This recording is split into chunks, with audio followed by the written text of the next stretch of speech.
हरियाणा में कहावत है कि या ले अपनी अठन्नी, रोए बगैर नहीं रह जाता। तो इस कहावत का अर्थ है बगैर किसी दबाव के, लाग लपेट के अपनी बात को स्पष्ट रूप से कह देना। इस कहावत की शुरुआत कैसे हुई या कैसे मानी जाती है, इसके बारे में मैं आपको बताऊंगा। और बताने से पहले मैं आपसे रिक्वेस्ट करता हूं कि आप इस चैनल को सब्सक्राइब ज़रूर कर लेना। तो इस कहावत की शुरुआत का जो किस्सा है वो बहुत पुराना है कि एक गांव में एक साधु आ जाता है और वो साधु जो है उस गांव में रहना चाहता है और मुखिया के पास जाके बोलता है कि मेरे को इस गांव में रहने की इजाज़त दे दी जाए। तो वो भी मुखिया भी अच्छा भला आदमी था। उसने उस साधु को एक मंदिर था जो गांव के आम रास्ते में था, जहां से जो एंट्रेंस होती है गांव की और सब लोग आते जाते हैं, तो आम रास्ते पर वो मंदिर था, उसमें रहने की उसको इजाज़त दे देता है।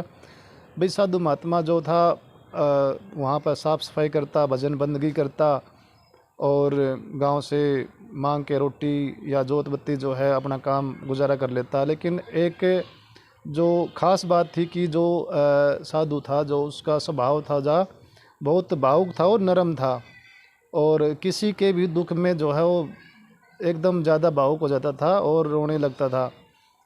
और गांव में पहले एक ख़ास बात ये होती थी कि जब कोई भी गांव की लड़की जो है ससुराल जाती थी तो रोने लग जाती थी।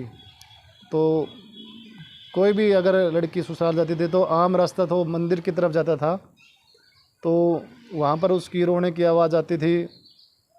तो जो साधु महात्मा था, साधु था, तो वो भी उसकी आवाज़ सुन के एकदम भावुक होकर ने और एकदम भितरला पाट जाया करता, उसका रोने लग जाया करता।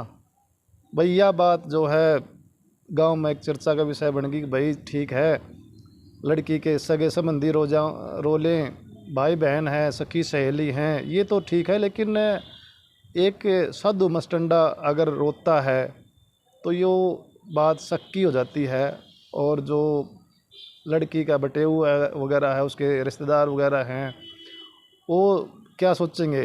तो इसका समाधान करने के लिए जो है वो गांव का मुखिया था, 2-4 आदमियों को लेकर के उस साधु से बात करना कि उसने प्लानिंग बनाई। और उन्होंने कहा कि भाई जब भी कोई लड़की अपने ससुराल जाओगी तो उस साधु महात्मा के पास जाके पहले वाला दिन होता है, उस वहाँ जाके उसको एक अठन्नी दियाओ भेंट स्वरूप, ताकि वो ना रोए। वो एक लड़की ने जाना था, तो शाम को मुखिया और 2-3 आदमी जाके उसके पास, साधु महात्मा के पास एक अठन्नी दे दी उसको, भाई कल हमारी लड़की जाओगी और आप जो है वो रोइयो मत ना।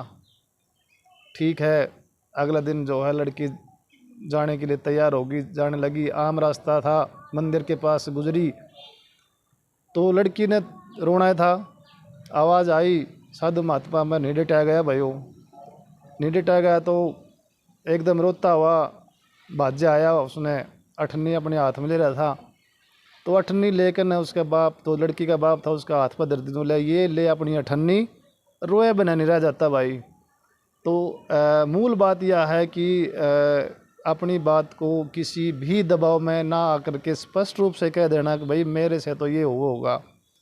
तो इस कहावत का जो शुरुआत है या दिलचस्प कहानी है, यहाँ से मानी गई है। अगर आपको ये जो कहावतें हैं छोटी छोटी लगती हैं, लेकिन ये बहुत ही महत्वपूर्ण होती हैं।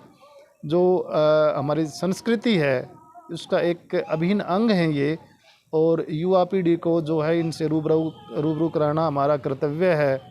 और इसलिए मेरी आपसे पुनः रिक्वेस्ट है कि आप इस चैनल को सब्सक्राइब करें और जो बेल आइकन है इसको प्रेस करें, ताकि आने वाली जो वीडियो होती हैं उनका नोटिफिकेशन आपको मिलता रहे। और इस वीडियो को शेयर करें। और हाँ, अगर आपको ये कैसी लगी कहावत, कमेंट बॉक्स में जो है वो अपना मत प्रकट करें और अपना मोबाइल नंबर इसमें आप डाल सकते हैं, ताकि मैं आपको और भी सूचना दे सकूं। धन्यवाद। जय हिंद।